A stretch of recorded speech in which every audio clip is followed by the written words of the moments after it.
la construction d'une manifestation comme les assises exige évidemment pour le CNAEMO de travailler dans un réseau partenarial.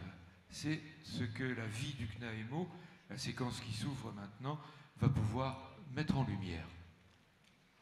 Bonjour à tous. Donc, comme le dit Michel, pour un événement réussi, voilà, il faut des congressistes et il faut aussi des partenaires. Donc, ce matin, voilà, on va donner la parole à nos partenaires. Nous avons donc l'Ancréaï, nous avons les ASH, nous avons Quorum et nous avons en fait le président de l'AMEX qui vont vous expliquer un petit peu tout cela. Et donc, on tient vraiment à les remercier d'être là ce matin. C'est à moi donc. Bonjour à tous, merci. Merci surtout au CNAEMO d'avoir proposé ce partenariat avec l'ANCREAI. Le sujet s'y prêtait particulièrement, le sujet de la double vulnérabilité, protection de l'enfance et handicap. C'est un peu l'ADN historique des CREAI. Nous sommes des vieilles associations créées par l'État, alors officiellement en 1964. On a été créé un petit peu plus tôt, en même temps que les sauvegardes et les écoles de travailleurs sociaux. C'était une seule et même association qui a été créée sous le gouvernement de Vichy, donc on n'en est pas très très fiers. Donc on fait plutôt référence à l'arrêté de 64, mais il faut savoir que sauvegarde de l'enfance, école de travailleurs sociaux et CREAI, c'était les mêmes et seules structures jusqu'en 1964. Et c'est à partir de cette période qu'il y a eu des séparations, et les CREAI ont toujours été là pour œuvrer sur les questions de handicap et de protection de l'enfance plus particulièrement. On s'est étendu avec l'histoire sur tous les champs de situations de vulnérabilité, et donc on travaille aussi dans le champ des personnes âgées et de l'insertion sociale maintenant. Mais on l'a vu, hein, les concepts peuvent être tout à fait transverses sur la notion de situation de vulnérabilité.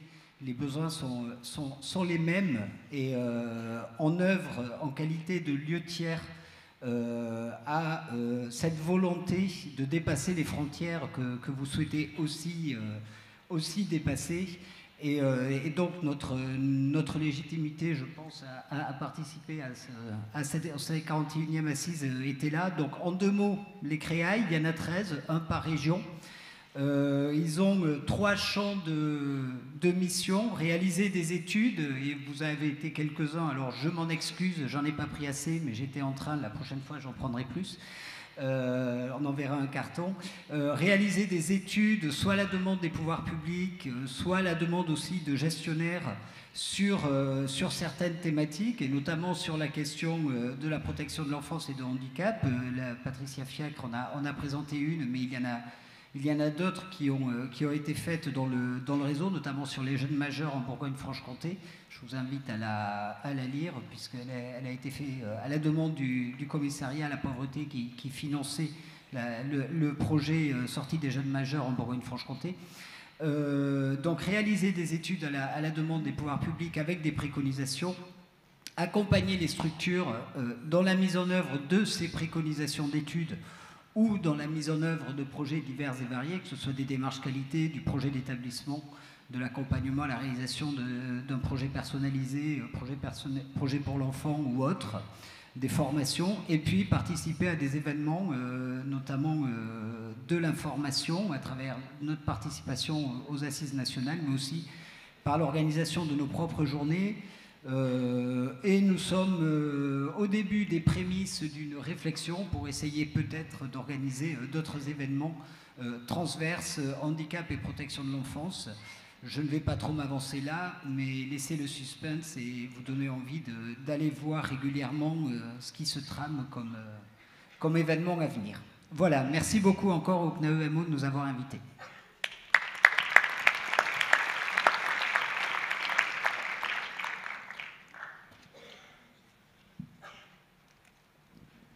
Je vous en prie. Bonjour à tous. Moi, je m'appelle Antonin Amado, je suis le rédacteur en chef et l'éditeur délégué des actualités sociales hebdomadaires, que vous connaissez pour l'immense majorité d'entre vous. Je vais faire court parce que moi, la partie des partenariats, c'est jamais celle qui m'intéresse le plus quand je viens dans un congrès, et donc je vois pas pourquoi je ferai exception maintenant que je suis de ce côté-là de la scène.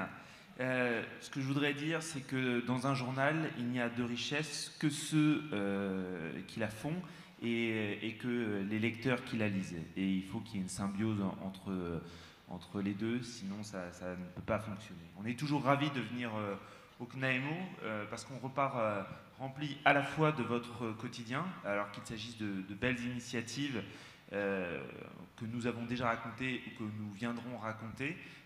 Certains ont rencontré Delphine Baloul, qui est notre journaliste enfance famille, qui a pris contact avec vous. J'ai moi-même repéré des initiatives qu'on sera ravis de venir raconter, mais aussi évidemment les difficultés et vos combats que non seulement on veut mais qu'on doit chroniquer, parce que je pense que ça fait vraiment partie de notre mission. Les ASH, c'est un vieux journal aussi, hein. On n'est pas de la première jeunesse. On a fêté cette année nos 66 ans d'existence. Mais ce que je voudrais vous dire, c'est que si on est un vieux journal, il n'existe aucun sujet tabou. On considère que la presse professionnelle, elle doit être le premier acteur pour faire progresser le secteur qu'elle chronique. Et ça nécessite de l'intégrité et puis parfois d'aller au combat et de défricher des sujets qui ne font pas forcément plaisir à l'ensemble des acteurs. Je dirais même que si on fait plaisir à tout le monde, c'est qu'on n'a pas forcément très bien fait notre boulot. Donc voilà. Il n'y a aucun sujet tabou, donc il ne faut pas hésiter à nous solliciter et à nous interpeller, que ce soit sur les réseaux sociaux où on est présent, notamment sur LinkedIn, Facebook, Twitter, ou directement sur notre site internet, ou en nous appelant, puisque le numéro du journal est dans l'ours. Donc franchement, faut pas hésiter par rapport à ça. Je pense que beaucoup le savent, mais pas forcément tous. Notre titre se décline aujourd'hui évidemment sur sa forme papier, mais on a un site internet qui est abondé quotidiennement avec une newsletter qui compte déjà plus de 40 000 abonnés, mais où on vous propose chaque jour une information originale que vous ne retrouvez pas ailleurs. En fait, on essaye vraiment d'être producteur d'informations, et puis chaque semaine, on vous propose gratuitement le podcast SMS, le podcast du social et du médico-social, dans lequel en 20 minutes, vous avez l'essentiel de ce qu'il faut savoir de l'actualité de la semaine. C'est une nouvelle façon d'essayer d'intéresser et les acteurs sociaux et médico-sociaux, mais aussi d'aller un peu au-delà et de faire société. Je voudrais finir, et je vais essayer d'être rapide sur cette dernière partie, dire que l'abonnement pour un média comme les ASH, c'est quelque chose qui est véritablement important, parce que je pense qu'une presse, et y compris une presse professionnelle, qui se porte bien économiquement, est une presse qui a les moyens de son indépendance. Et je vous garantis, j'aurai de nombreux exemples à vous donner, qu'il faut se battre au quotidien pour que cette indépendance soit respectée et qu'on puisse vous proposer une information qui soit véritablement pertinente et qui puisse faire avancer les choses. Nous, on pense fort aux ASH qu'une presse professionnelle indépendante, c'est un gage de bonne santé démocratique, et on espère que vous nous aiderez à poursuivre un combat et puis une mission, celle d'informer, que nous avons débutée il y a 66 ans. Merci de m'avoir écouté. Merci à vous. En vous entendant parler des ASH comme d'un vieux journal, me revenait cette belle phrase de Félix Leclerc: c'est pas parce que je suis un vieux pommier que je donne des vieilles pommes. Merci beaucoup. Madame Gilliot, pour le magazine... Pardon. Ah, excusez-moi. Alors, pardon. Pardon. Du coup, normalement, c'était Monsieur Deschamps, mais du coup, il ne peut pas être là, donc Marine prend la suite.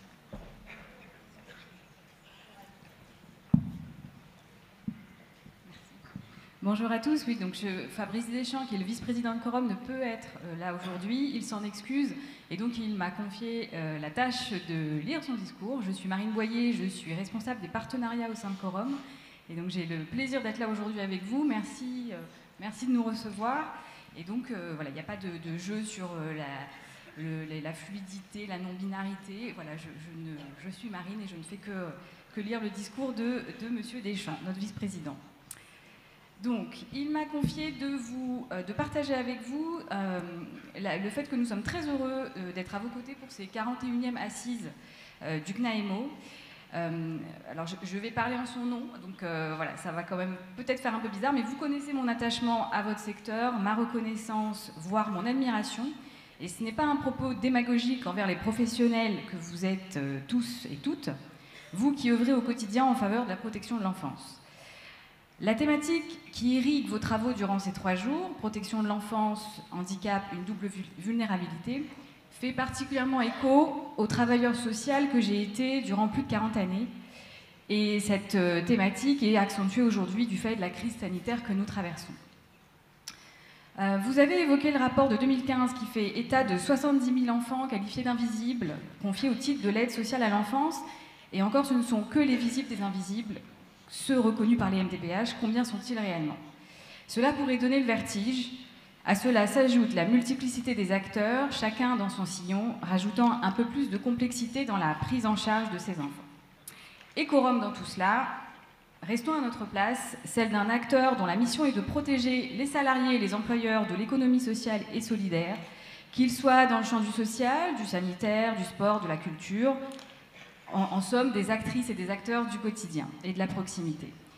Nous sommes là, quorum, pour les petits pépins de santé, nous sommes là également pour prévoir l'imprévisible, ces accidents qui font basculer une vie.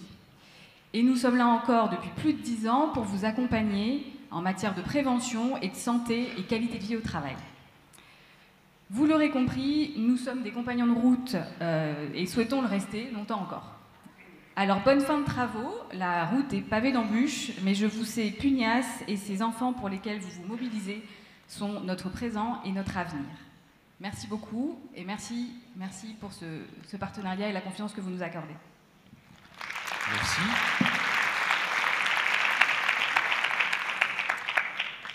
Alors, la parole est maintenant à monsieur Alain, j'ai peur d'écorcher votre nom. Allez-y, allez-y.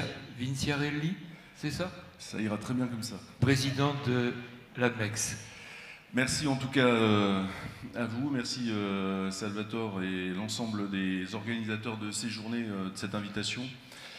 Alors je suis ici effectivement pour représenter l'ANMEX, l'Association nationale des maisons d'enfants à caractère social, avec ce plaisir de se retrouver dans, alors je ne sais pas si on ose dire une fin déjà de période de crise sanitaire ou pas encore, mais peut-être que les prémices sont là et vraiment ça fait du bien de retrouver un certain nombre de collègues et puis de pouvoir se sentir à peu près comme dans une vie ordinaire, sans masque déjà, c'est déjà un bon pas, et puis de pouvoir parler de façon simple de toute cette question de la protection de l'enfance au sens large. Donc j'espère que nos prochaines journées des 9 et 10 novembre prochains qui auront lieu à Saint-Malo, qui sont en préparation depuis 2019, donc j'espère que ce sera un bon cru, hein. En tout cas il a eu le temps de s'affiner sur ces deux dernières années quasiment, sur une question qui est effectivement 10 ans les MEX demain, parce qu'on ne peut pas non plus faire fi